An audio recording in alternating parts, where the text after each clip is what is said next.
Every time I hear something stupid, I'm going to talk about it. We're going to talk about the massacre at that school in Texas. There was a lot of mistakes made. Now, when you're dealing with any kind of active shooter situation, seconds matter. Now,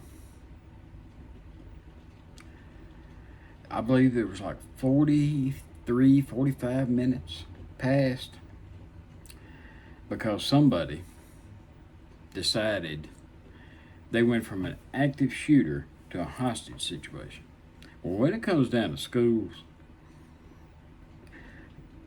you got an active shooter, it's cut and dry. You breach whatever you got to breach, you go in there and you eliminate that shooter. However you got to do it, whatever you got to do, that's what you do. Now, it's coming out because there's a lot of misinformation out there, and there's a lot of things going on. And from everything I have been able to assess, and there were mistakes made, and we're getting ready to get into them. The initial commander was the school security chief. Because this is a small town. I think they had like 6 to maybe 7 people tops.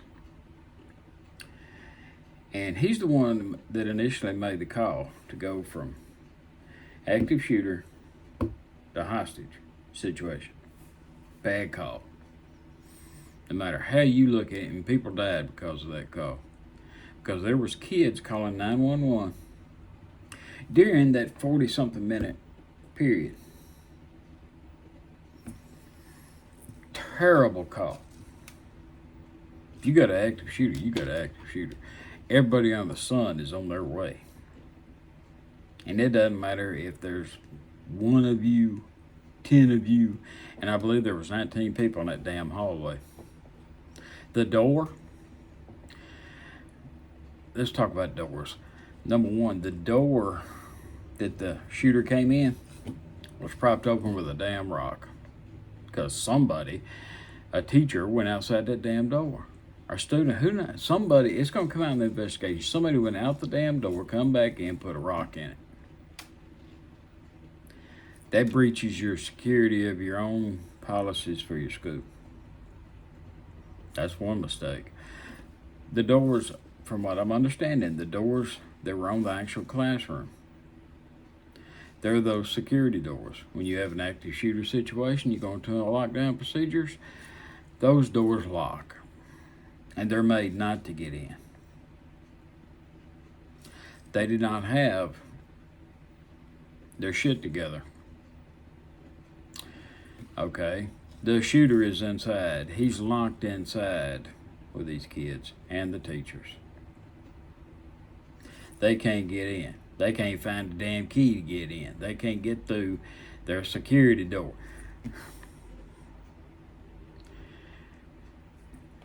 There's supposed to be procedures in place just for that situation. That's textbook stuff. And anybody who hadn't thought about that didn't know their ass from a hole to ground.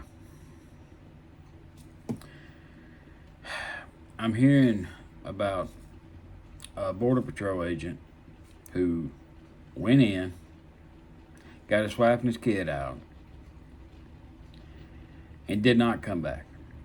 I don't know if that's true or not. The investigation is going to bring that out.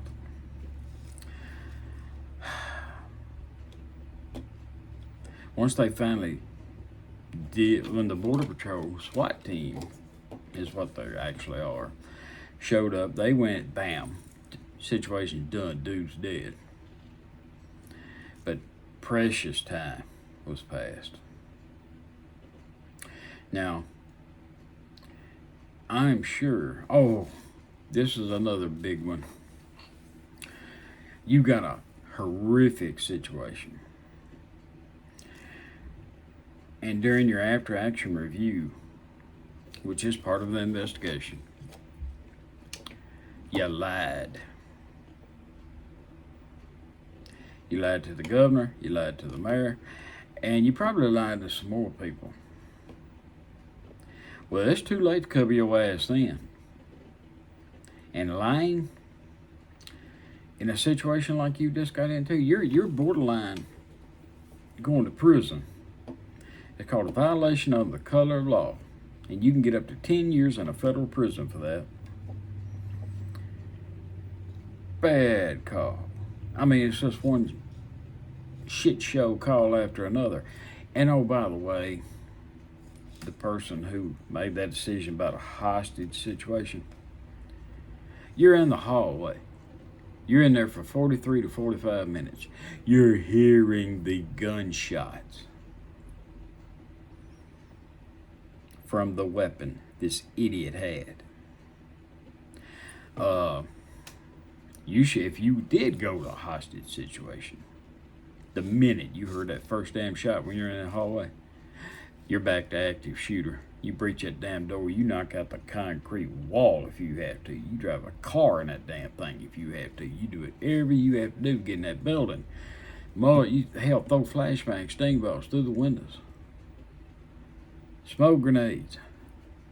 I'd rather have a kid hacking from tear gas than one shots a damn badge you can't even recognize. Bad calls. Now, I'm going to try to keep this brief because I'm going to be doing some more videos on this the more I find out. But we're going to talk about the political realm of this. You people, oh my God. You're talking about court packing. I'm trying to remember the jackass's name. Because of the unlawful appointments that Donald Trump made on the damn court, on the Supreme Court. You're talking about court packing. You got people up here hollering about taking away the Second Amendment.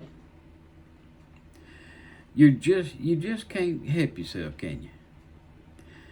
Well, they say you can't let a good crisis go to waste. Well, why don't you do something about the damn crisis? Won't you get at least everybody on the same damn page when it comes down to these schools? And I mean every damn buddy, from the poorest public school to the highest private school. Everybody. This is a no-brainer. Some of the things that are enacted right now are pretty damn good. And if you got a school district that can't afford it, by God, that's when the feds step in. You want to spend money all the damn time? Hell, take that damn COVID money and do it. That ain't been spent. There's tons of ways. You fortify these schools. Schools are just like prisons. I've been saying it for years. One way in, one way out. Okay, that's great. But in the process of doing that, you have your act together with the fire department. Because everything's not an active shooter. You do have fires in schools.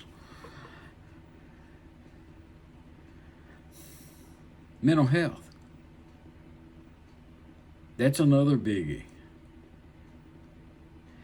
The guns aren't what's killing people.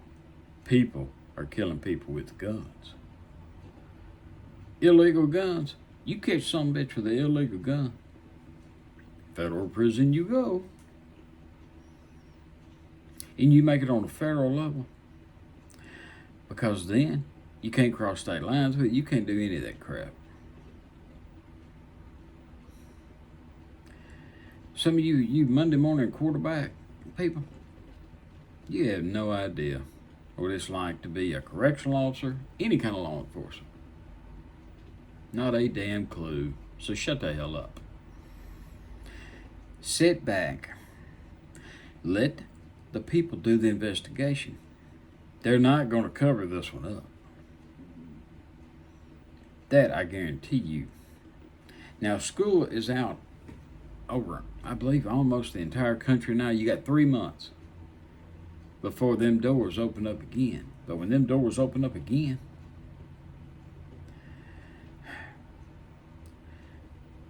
law enforcement, from the Barney Fife cop all the way up to the federal level, Department of Justice, have your act together. This should never be happening. It should never happen again, but it will. But when it does, you have your act together to where you can minimize the lives that are lost. Hell, if you've got an active shooter, just like the deal in Buffalo, active shooter in a supermarket, sporting arena, it doesn't matter where it is. If you got an active shooter, you put that shooter down, just like a rabid dog. Don't I give up. No, you don't. You send a message. All right, I will be videoing more on this because I do have a few more people that I want to talk to. I'm going to talk to some kids.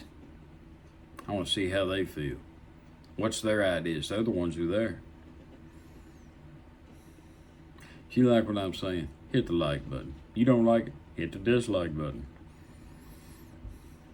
If you're a sorry politician, get off your ass and quit trying to make it about you, and quit trying to politicize this.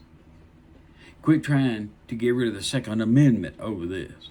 Quit trying to do your court packing, and all the other one. Hell, you're going to probably try to put the Green New Deal in it too, over this. And the minute you do, people need to start barbecuing your ass. As I was saying, leave comments. I try to respond back to as many comments as I can. Share it with your friends. But let's get the truth out there.